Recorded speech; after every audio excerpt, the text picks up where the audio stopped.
नमस्कार मो YouTube channel Reena गिरी आपन को स्वागत करुच्ची। आज बनैबा माटी आलू चिल्ली। प्रथमे माटी आलूटा को भल भाव काटी नवा। आलू साधारणतः 2-2.5 मासरे अमल होता है, किंतु माटी आलू वर्षर थरे अमल होता है। तेणु आलू ठारू माटी आलूर विटामिन अधिक। एहीपरि भाव में माटी आलूटी को काटी नेबा।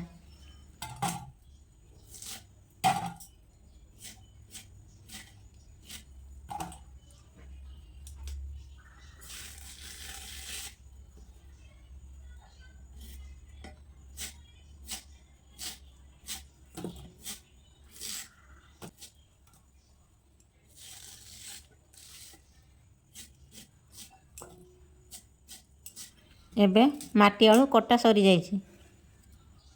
ताकू भल भावे धोई कड़े रे अल्प पानी दे ताकू सिझेई नवा।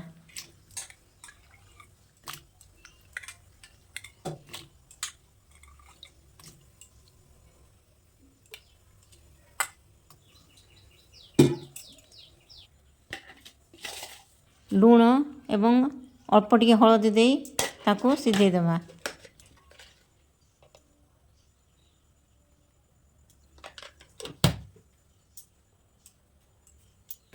माटी आलू प्राय 2-3 मिनिट भितर सिझीजिव।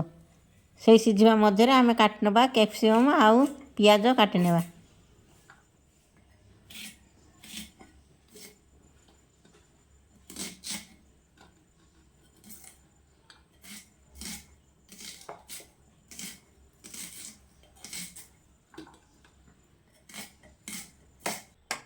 एबे माटी आलू सिझी जाइछि। ताकू एबे बाहर करि नेबा।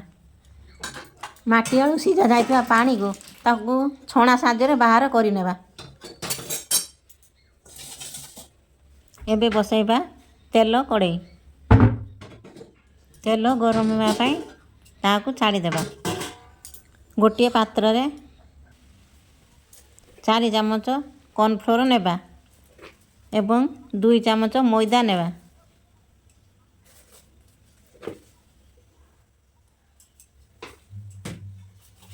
एवं स्वाद अनुसार लूण पकाइबा।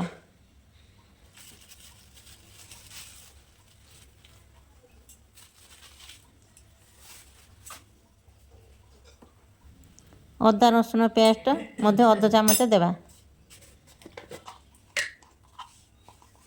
काश्मीरी लाल लंका गुंड 1/2 चामच देबा। अल्प टिके गोलमरीच गुंड मध्य देबा। स्वाद अनुसार लूण पकाई ताकू भल भावे गोळाई नेबा। पानी अल्प अल्प दे ताकू भल भावे गोळाई नेबा।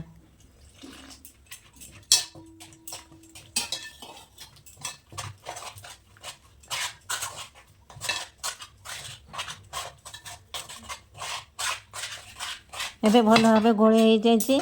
सेतरे माटी आलू तक दे देबा।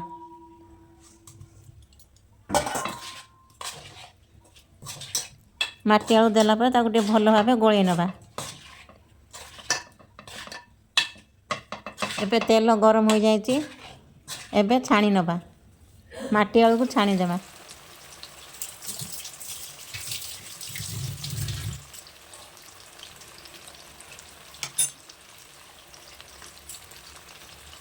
एबे गोटे साइड हेलानी ताकू टिके नौटे देबा।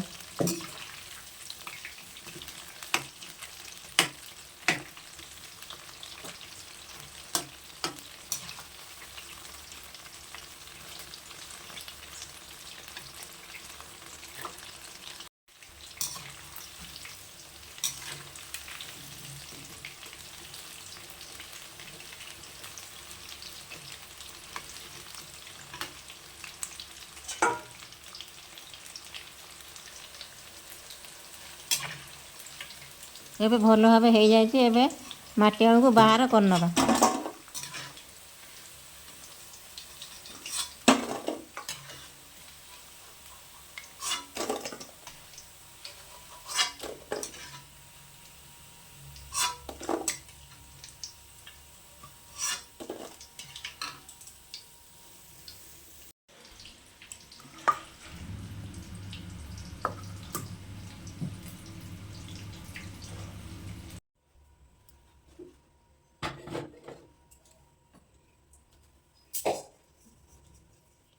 एबे बसाइबा आ गोटे कड़े से किछि अल्प तेल देदेबा कटा जाइथिबा अदा और रसुण को अल्प देदेबा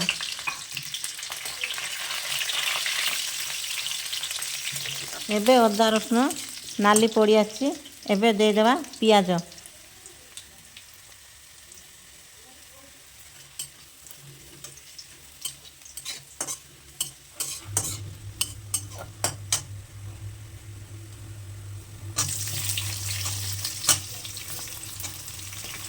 दुईटी कटा जाइथिबा पियाज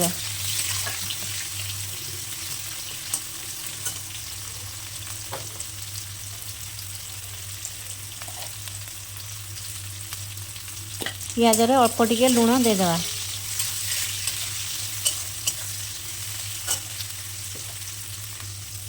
एबे कटा जाइथिबा कैप्सिकम मध्य सेतिरे देदेबा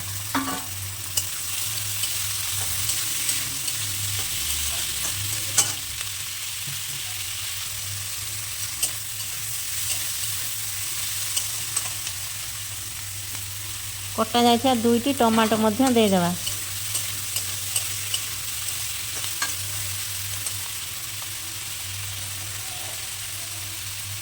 स्वाद अनुसार लूण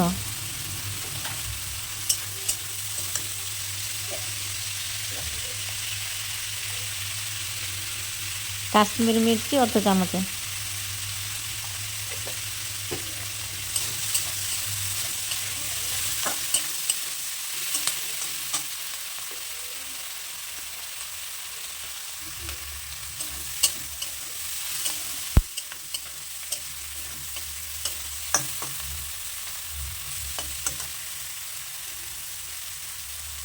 एबे दबा टमाटो सॉस 2 चामच एवं 1 चामच सोया सॉस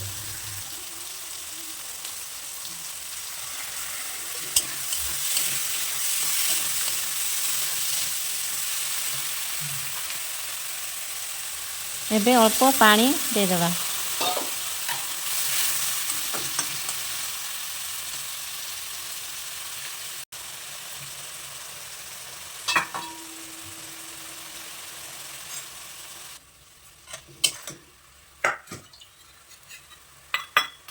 ग्रेवी पाई 1 चामच कॉर्नफ्लोर पानी रे गोलाई देदेबा एबे सेतिरे देदेबा छणा जाइथिबा माटी आलू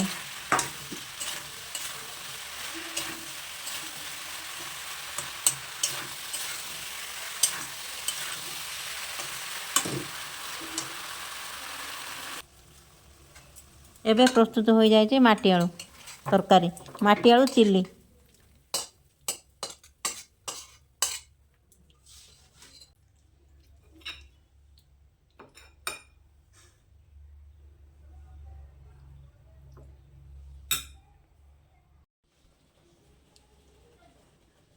शेष में धनिया पत्र देदेबा